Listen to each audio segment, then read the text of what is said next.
Hello. Thank you so much. Yeah, thanks for having me. It's been a while since I saw you. It really has. We've got a good connection there. You are the owner of Goldelucks Donuts. You do a whole lot of other projects, a podcast to yourself now as well. That's my introduction of you, but I guess for people that don't know you, tell us a bit about yourself. Oh my God. I'm like the worst at introducing and selling myself. But where do I start? Okay. Should I tell what I currently do? Yeah, of course. Okay. Well, everything. I mean, we touched a bit on Goldelucks, and we'll get into it. Sure. But what you're currently doing now, I'm also So I'm the owner of Goldelucks Donuts. It's a Goldelucks, or it's a donut like business in Melbourne. But we also have like a really big online component to it as well, which I'm sure we'll touch on later. And also I host a podcast of my own about pop culture. So if anyone who's interested in pop culture, feel free to join in. And especially so it's pop culture, but you're a very big advocate for, especially right now, Asian culture and Asian rights and racism and that, because racism culture, it kind of blends in. Like 100%. That's topical. 100%. And I think that's something that's really important to me. And I do whatever project I'm working on. Bringing awareness to diversity is really important to me, and I try to, put that through all my work. So, because it's a shame. I mean, posts I've seen of yours, and I think it's what got me talking back to you again, was around coronavirus and people's sort of misconception and why being. I guess it's the path of least resistance and the easy option why people go down the. People weren't going into Chinese restaurants because of that connotation. And sorry to dive in deep. No, on that's it, but good. Yeah, 100%. And I think like it's the unknown that people are scared of, because I guess people are just really scared of this virus because they don't know much about it. But if you look into the statistics and stuff like that, you'll realize that in Australia we had nothing to be worried about, and so. For us, during this time, we need to support all of our small businesses who are going through a hard time, especially Asian restaurants. But even with that being said, like the racism, it's within the Asian community as well. Wow, really? Yeah, it's funny because I have my own small business, and my mom was like, "Don't go to Chinatown, don't go to like Springvale to eat because you're gonna catch the virus." I'm like, "Mom." You're the reason why Asian restaurants are like struggling. So, after, telling her about the facts and stuff, and telling her that, we're a small business as well, we're being equally impacted as well. So definitely we need to, go out and support and eat out. Exactly. Eat or don't, don't shy away from your favorite Springvale restaurant just because you think, have a look at the facts. And I mean, sure, people do think doom and gloom, but I think it's about educating a little bit. 100%. Yeah. I'd love to talk a little bit now about Goldelucks and the beginnings of that. And correct me if I'm wrong, but it started as your mum's bakery, and then you had an idea to change it. How did? Yeah. So it all goes back to when I was 21. I was, I think, my second year doing marketing and journalism. At Caulfield. Yeah, at Caulfield. So same course. But. Yeah, so what happened was, because my parents are refugees from Cambodia, they came here. My dad came here in the 80s, my mum came in the 90s. For them, the Australian dream for them was to always own a small business, whether it be a chocolate chicken or like a dry cleaners, just anything, because my parents, to get their start in Australia, they were working on like the farm doing cash in hand jobs for like $10 an hour, and sending back money back home to Cambodia as well to their parents. On $10 on $10 an hour. And then so their dream was to always own a small business. So they were saving up for the longest time. And my dad has had to work at like really like big labor jobs like in asbestos and stuff. So very like stuff that are really hard on the body and stuff. So we found, after years of like looking for something that was right for us, we finally came across this bakery in Croydon, which was called Goldelucks Bake Shop. And then, so my parents were like really excited about this project that I was starting. And then at the 11th hour, my dad's arthritis got really bad. And we were kind of like depending on him to do the baking and like doing the work and stuff like that. But so we kind of faced this dilemma, like if we're going to go ahead, we have no one to pick up the job that my dad was going to do. And so my mum, because my mum is my dad's carer as well, she wouldn't be able to commit to it if my dad is unwell at home. So I was like, well, I've kind of had like I do marketing, I do a business degree. I'm like, I can do it. Awesome. Being naive that I was, 21, I was like, I can do it. So I was like, okay, I'll just defer for a year. I'll just, baking can't be that hard. So got into it. I was like, I'm happy to take charge and I'll learn how to bake and everything. But yeah, that year was probably like the hardest year of my whole life so far. How so? Like, I guess because you're thrown in the deep end. Mhm. Because there's a massive difference, and we've had conversations Yep. about this in the past. There's a massive difference between the theory that you're doing and then the practical. 100%. Especially a small to medium, like a university's main job is to create brand in terms of marketing brand managers, fast-moving consumer Yep. goods. So a lot of the case studies are based around big business. Yeah. So now you're doing small business. Mm. Yes, we still had case studies of small business. I think Cowgirl Chocolates. Was Yeah, I'll remember that one. Yeah, The chili chocolates. Shout out to Paul Murphy. Yeah. Really cool stuff. Good case. But from memory, that was So that would have been one of the challenges. But what else was, I guess, hard? 100%. So I think for me, it was understanding the business. That was the hardest part because I guess unlike other graduates, they go to like a big corporate job, they get people to mentor them, coach them. I was kind of had to be that person for myself. So for me, the first step was to learn how to bake. So that was the first step. So I remember on that first day there, none of us knew what type of breads we had. We had to ask the customers, like, okay, what bread were you after? And they're like, I would like some shell rolls. I'm like, that's fine because you're listening to your customer. Yeah, that's true. Listening to the customer. But yeah, I was just like, I don't even know like what the difference between a multigrain bread and a wholemeal bread is. We hired a great baker who used to own his own business, his own bakery. And so I'll get up at 12 o'clock at midnight, and then get to work at 1 o'clock, start work at 1 o'clock, and he'll teach me how to bake. Awesome. And then I'll work through the morning until about 6 a.m. when we open the shop, and then help them set up, and then go for a little nap upstairs because we have like a little nap area upstairs. And then pretty much that'll be my sleep for a bit, nap for a bit, get up, help with the lunch hour, and then pretty much close the shop, and then pretty much have dinner at the shop, sleep there, and then wake up in a few hours for work. Wow. And that was my life for the first year. Yeah, really.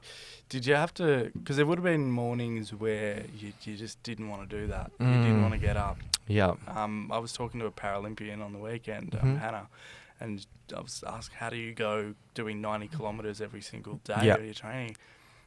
But for you, how did you push through that? Yeah, so that is a great question. And the reason why I said that year was the hardest time of my life was because I was mentally and physically drained. And like, even thinking about it now, it makes me a bit emotional. But like, I remember like after work, I'd finish work, and then I was just like, why am I doing this to myself? And I'd literally just cry myself to sleep because I was just, I was missing out on socials with my friends. I wasn't going to uni anymore. I was taking time off uni, so I felt like I was missing out on so much of what it is to be in your 20s. Yeah, so that was the really big part of it for me. And at the same time, we were losing a lot of customers as well because we didn't know what we're doing, so the quality wasn't there. Yeah. So people were going away. And people would come up to us and say, the previous owners were better. They make better stuff than this. I'm like, I'm really sorry. I'm trying my best to learn. And so and then that was the hardest part, but I really found comfort in going to the gym because I'd allocate 2 hours of the day where I just go to the gym, just like switch off and just have a workout, and that honestly that kept me sane for the first year, and that really kept me going. Definitely. Having that escape is incredibly important for a lot of things. For me, it's either playing guitar or, funnily enough, this podcast and editing. I'm in a weird, unique situation where my post-production work is a little bit creative and it gives me that outlet. But having that, something else that's outside of your work. 100%. I definitely think it's important to have something else that you're really passionate about, so you can switch off and just take a break mentally. And for me right now, it's doing podcasting as well. So awesome. Very fitting. But yeah. Very cool. So people always say the hard work pays off. so fast forward now, probably 21, you're now 25, 26. So 26, yeah. 27 this year, yeah. 27 this year, fantastic. So what's that, 6 years? So fast forward 6 years, you've been featured in television, news articles, the list goes on, hundreds of thousands of likes on Facebook and everything.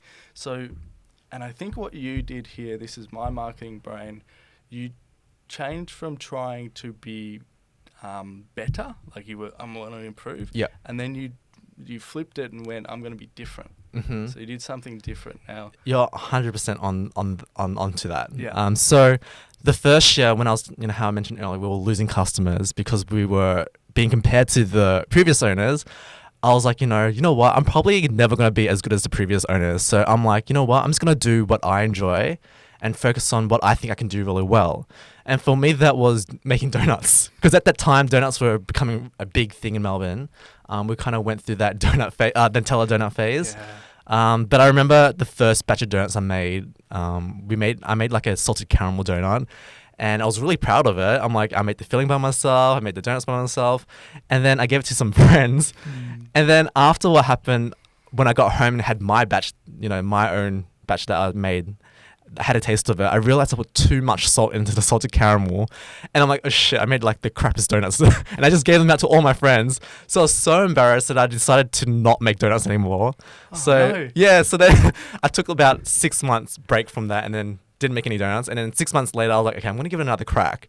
And then funny story is that at the same time, our baker that we hired, he was like, oh, I've got this really cool recipe I want to try and let you taste it. I'm like, okay, what is it? He was like, oh, it's like a croissant and a donut or something similar to that. I'm like, oh, okay. So the next day he made it and me and my sister came to try it. And then long behold, it was like a croissant donut, which we call the croissant now. Yeah. But we started making that because I had my first bite. I'm like, wow, this is amazing. So I'm like, okay, let's just try and sell it. Let's just try and post it on Facebook and see what happens. So we posted on Facebook. On our first day, I think we made like 6 or something. And then we sold out pretty quick. And then I'm like, oh, wow, we sold out. We got so excited about selling 6, croissants. So we're like, okay, let's make 20 the next day. So we made 20. And then more and more people just kept coming and coming and coming. And then we started getting all these offers to like go to like do pop-up stores at shopping centers and at festivals. And we're like, hey, let's just go and try this. And then I would go to mom like, hey mom, I really want to take this day off work so I can do like a pop-up shop at blah blah. Would you be able to cover for me? And my mom would be like, no, because mom is traditional.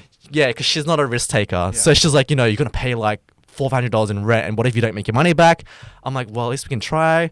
But she was very persistent on saying no. So what we did was my mum went on holidays and we got invited to do a donut festival. So we were like, okay, well, she's not here. Let's just secretly give it a try.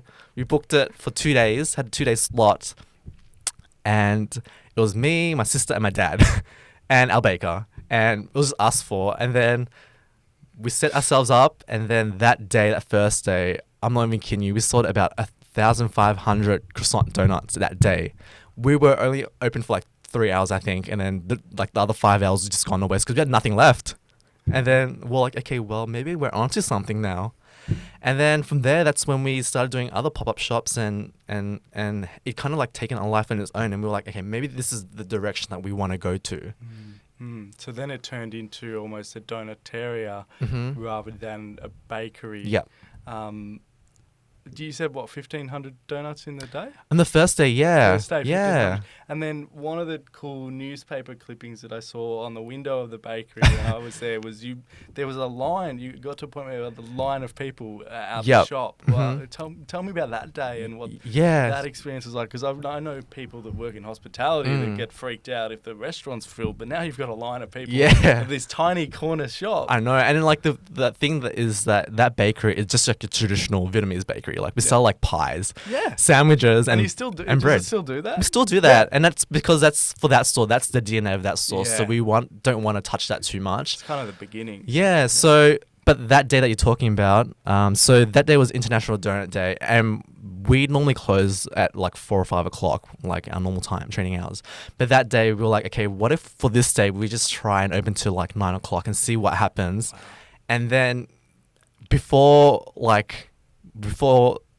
o'clock hit, when we normally close, there was about, I think about 100 people outside lining up to get donuts, and we had nothing on display because we're just like weren't prepared for this.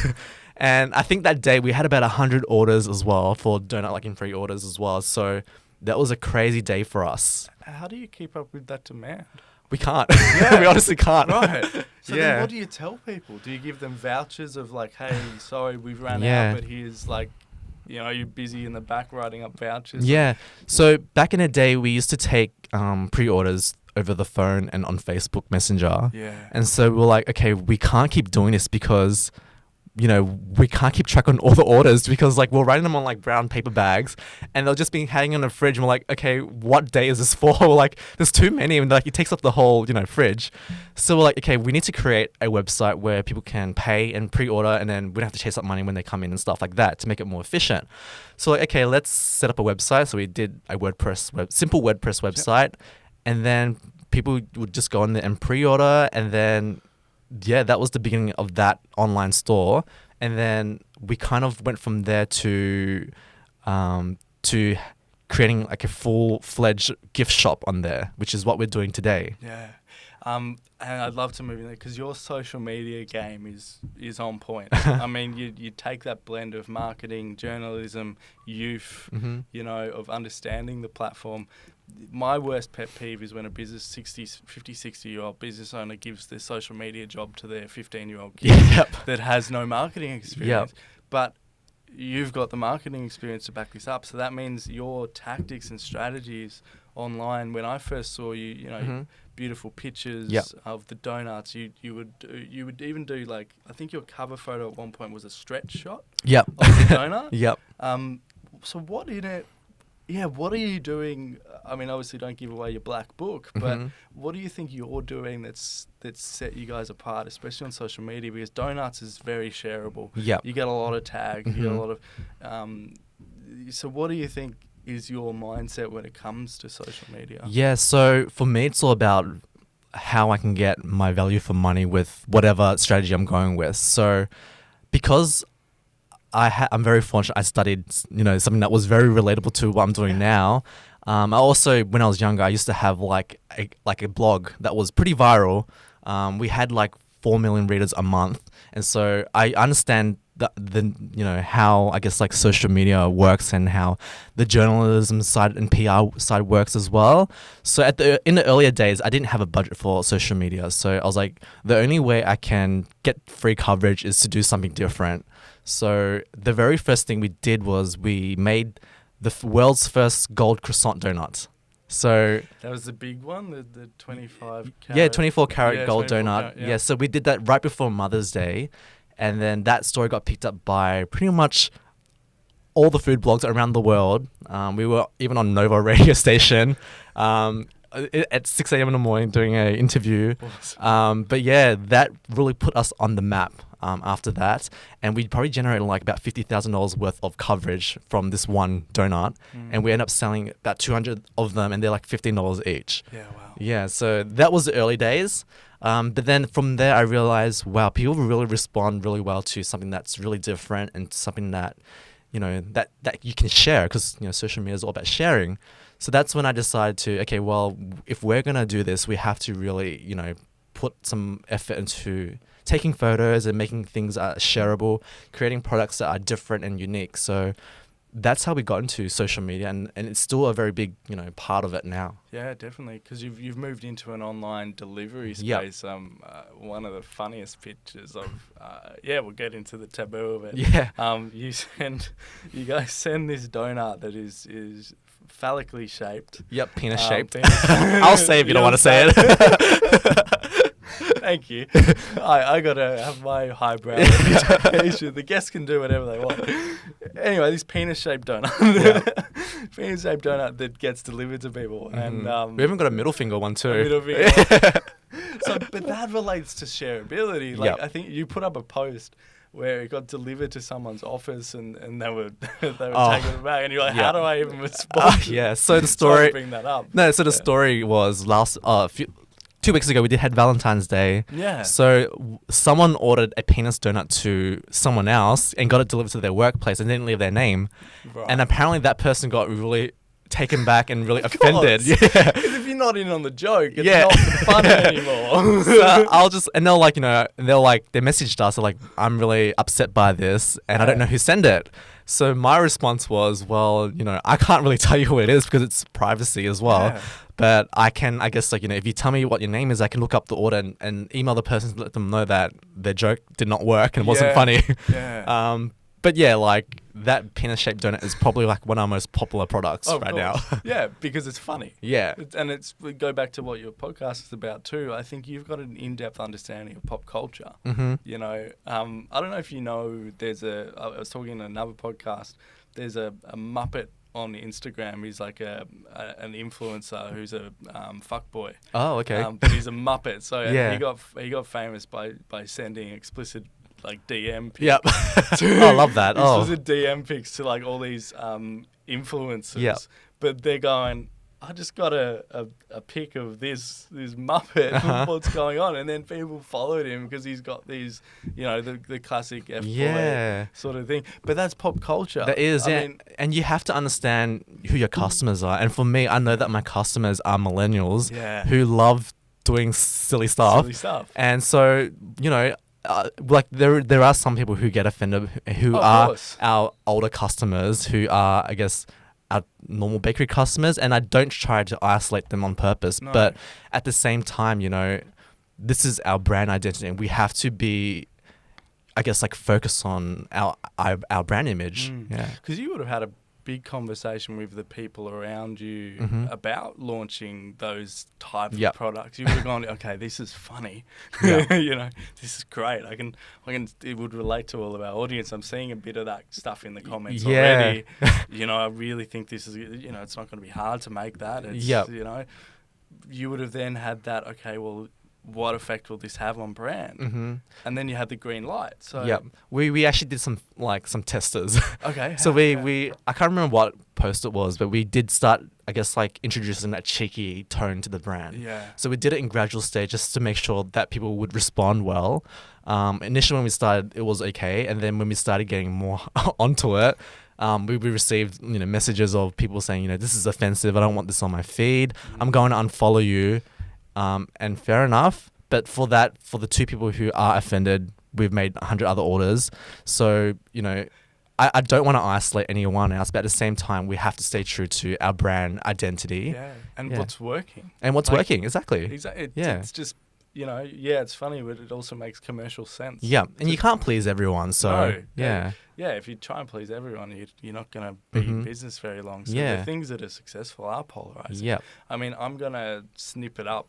That I usually use 2 or 3 snippets to promote the episode. Mm-hmm. That last 10 minutes that we talked about, if I run ads to that, will go really well. Yeah, exactly. It's engaging. So I'll probably grab what I'll do. This is for people listening along. You're hearing what I'm going to do. I'll grab one of the donuts. I'll put it up on the top of the snippet, so that gets attention. Yeah. And then those grabs will be out there. Exactly, you got to clickbait. And I know you'll like that because that's that's shareable content for you as well. 100%. But that's the thing is if you're trying to do social media and you're just doing educational, look at me, look at my brand, look at my perfect photos. Yeah. You're just gonna get noise. It's just noise. Exactly. But you're doing a polarizing thing and being different again, which I think is key. Yeah, and I think I understand why some businesses are really scared because it's very easy to say something that's really offensive. Yeah, we got cancel culture. We do have a very bad case of cancel culture, but I think if you double check everything you do and just run it past someone, and also as long as your intentions are there that you don't mean to be racist or overwhelmingly offensive, then and your audience responds well to that, I think it should be fine. If it's on brand. Mm-hmm. I think if it's on brand, if it's on brand. But one thing can be taken out of context on Twitter, and especially more so in America. Australia is still yet to, I think, really catch on with Twitter culture. But But you can, I mean, there's a Family Guy episode where Brian, the dog, puts out a tweet before he goes into the movie. I don't know if you've seen it. And then whilst he's watching the movie, like millions of people see it, and then he comes out of the movie and people chuck tomatoes at I remember that episode, yeah. But that's what can happen. Yeah. So I guess it's a matter of, yes, be polarizing, but be polarizing in a tactful way. I do remember now that we're talking about it, there was one post that I wrote on our Facebook page, because at the time it was something I was really passionate about, and it was during a time when we were going through the marriage equality debate and votes. And so the MP in our electoral area, he was like publicly against voting, for same-sex marriage, and it's something that I'm very passionate about. And so for me, I was like, I feel like my brand is an extension of who I am, because I guess like at the end of the day, it's me take on the shots on everything. So for me, it felt like an extension of myself. So for me, I was like, I feel like I could do something, as a business leader in this community. I feel like I could say something about this.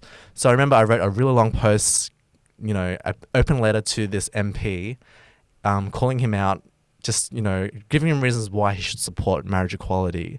And there were some people who were saying, you're a business, why are you being political? And why are you getting behind this when no one asked for your opinion? But for me, I felt like, as a business, you do have influence over your customers, and, you should stand up for things that you are passionate about. And yeah, it is an extension of who you are. Yeah, no, definitely. I think it was a question. I'll give another shout out to Paul Murphy. I don't know if you had Paul. I did have Paul, yeah. He's funny. He's funny. He's very sarcastic. And he's amazing. But, but one of the things he said was, he posed the question to the class. He's like, should businesses have political and social opinions? And I think the conversation that the class had off the back of that, all he did was ask the question. Yeah. And that's what was great about Paul.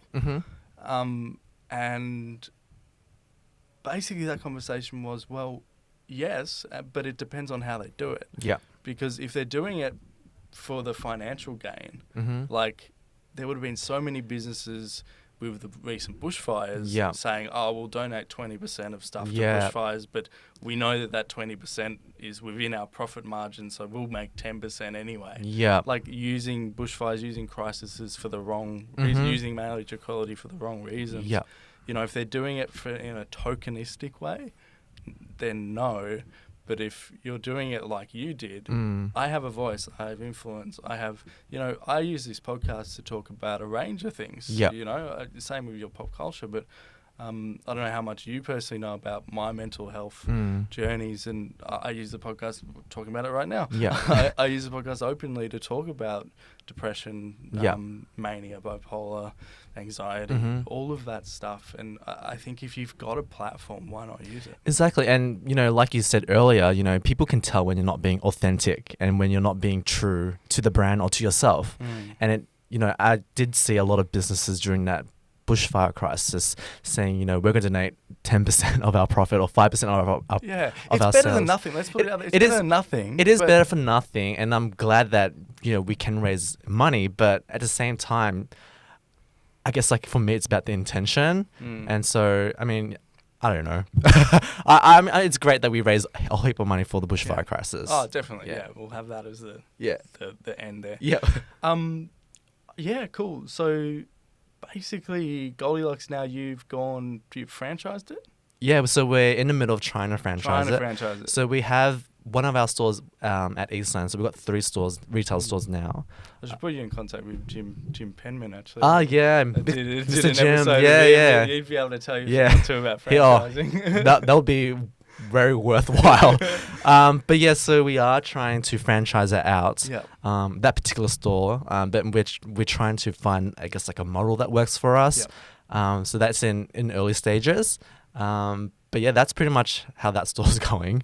It's been going really well. So we work very closely with the owner that runs it, and Yeah. we get regular feedback on what works, what doesn't work, Yeah. and so yeah. Is that the one in Westland? In Eastland, yeah, in Eastland in Eastland. Ringwood? Yep, in Ringwood. Yeah, I've been there. Good store. Yeah, it's a very beautiful store. Very beautiful store. Yeah. You're in an interesting location as well, like next to the R.M. Williams, and Yep. high-end stuff. Yeah. It is interesting because that area is like the luxury premium side, and traditionally, the businesses that have been in our location in the past haven't performed as well. Yeah. But I think because we have such a strong brand recognition and awareness in that area, we really surprised them with how we went.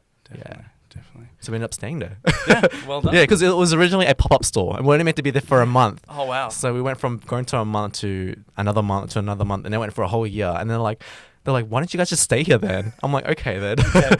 And I think that's something that speaks to your success as a business owner. You're very open to hearing different ideas. Mhm. I mean, how we met was a cold call. Yeah. I mean, yes, we did university together, but I just called you up and was like, hey, I love what you're doing, and I'm working at this place, and there's an opportunity here, and that's how we met. Exactly. Now, if that did work out or not work out, it doesn't matter. The benefit was I got a friend out of it. Yeah. Exactly, I got a friend out of it. But through that process, me as a business development manager at that point, you were very open to hearing the idea. And I think if you get a phone call, yes, nowadays you're probably good at screening crap. Like, and this I've gotten better now, yeah.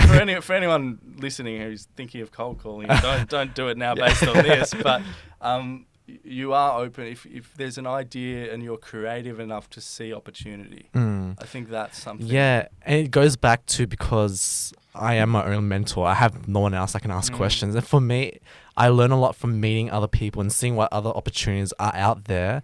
And I don't go with every opportunity, but I do, talk and ask questions and try and teach myself whether or not, is this method going to work? Is this strategy going to work for my business? And the only way I learn is from, meeting people who cold call me. Being open to the opportunity. Yeah. Very cool. Very cool. Now I want to give a bit of a plug to your podcast as well. So why not? Yeah, Lemon Podcast. Lemon Podcast. Yeah. Let's chat a bit about that. Sure. Pop culture. You're doing it with a mate of yours. It's an outlet for you. Yeah. Let's even just run an ad for your podcast here. Yeah. Why not? But yeah, what's it all about? What made you start? So Lemon Podcast it's like a weekly catch up with your friends. So we normally just recommend what we're watching, what we're listening to. Not so much books because we don't read as much. Yeah. But we also back to the book now. Yeah. But yeah, we talk a lot about current news, whether it's in pop culture, technology, whatever. But we also have weekly conversations with celebrities and influencers. Oh, wow. So yeah, we talk to them about. We like to interview people who normally don't get the screen time and the airtime in mainstream media. Yep. So we like to talk about diversity, whether that be in race, sexuality, or disability, whatever it is. And usually the people we interview, they're normally passionate about an issue. And then we ask them questions and learn about issues that we normally wouldn't talk about. Yeah. That's amazing. I think that's a really, really cool spot to end it on. Yeah. But I've got two more questions. Sure. One is, what's coming up for you in the next sort of 6 to 12 months that you're super excited about? Yeah, so we have lots of projects going on. So one of the projects that we're working on is our online store has been a really big... Oh, we didn't even touch on the online. I'm sorry. No, that's okay. But now we're talking about it. Yeah, That's so cool. it's a really big component. Oh, it's becoming a big component of our business now. So we want to place more focus onto the online space. So at the moment, it's run as a gift delivery service. So we have like donut bouquets. Man, I did this so much. Like there's the Santa stuff. Yeah. Sorry, listeners, we're going to extend this now. That's okay. It's so much that you do online. So it's a gift delivery service. Yeah, so gift delivery service. So we started that from taking pre-orders. We got the idea from we already have an online store. So like where people can pre-order. People are constantly asking us if we can deliver to them. Yeah. So we're like, okay, why don't we find a way to deliver to people? And we did. We teamed up with a great courier company. Yep. And then from there, we were able to deliver to people who were in the other side of town. And then from there, we realized a lot of people were actually buying them as gifts. So like, okay, why don't we just make more gift products? So we started making gift boxes. And then from there, we realized, okay, this is exactly where we need to be because people are ordering it as gifts. Yeah. So then now we're a fully fledged gift delivery service, and we have customers in places that we normally would never get. So, for example, we have a lot of customers in Sydney.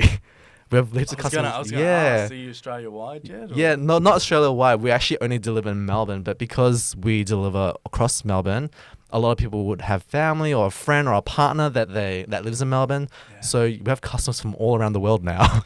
Debbie and Martin listening on to this in Sydney. I live in Melbourne. Yeah, please buy.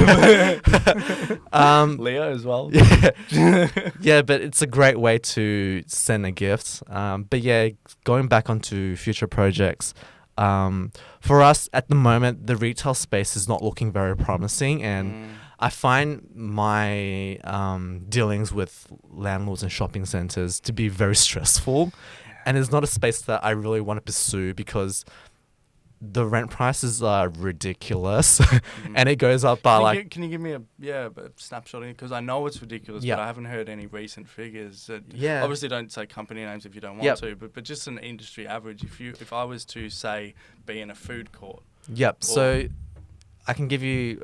In the busiest shopping centre in the southern hemisphere, I won't name names, but I'm sure you can work it out. Yeah. A space in the luxury side and the quieter side of the mall is about, if I didn't hear him wrong, because I was like, whoa, he told me it was $30,000 a month for that space. Yeah, and that normally goes up 5% each year. So, I mean, you can justify it if you're doing $100,000 a month yourself. Yeah.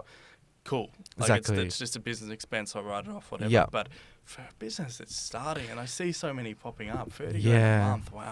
And it's really interesting because most businesses, especially during this time where we're going through the coronavirus, through the bushfires, the retail space is struggling right now, and most businesses are announcing they're closing their stores because they can't take any more losses. This is something Mark Burris is passionate about as well. He walked down Sydney Street and there was just heaps exactly, yeah. And that combined with online shopping, that's not great for retail. So hence you're moving predominantly there. Okay. Yeah, and so what I was trying to get was that actually a lot of shopping centres are depending on food businesses, but at the same time, because they're focusing on food businesses, there's a lot of competition as well. Yeah. So for me, there's supply and demand. Exactly, yeah. And so you never know when they're gonna chuck in another competitor just to compete with you. So for me, I'm open to opening more retail stores, but it's not something I would actively pursue. At the moment, our online stores, we have such a high profit margin. Our overheads are so low that it's more worthwhile for us to focus on our online store. But yeah, going with future projects, we're looking at launching another subsidiary business, which is similar to what we're doing now, but more where we can deliver nationwide.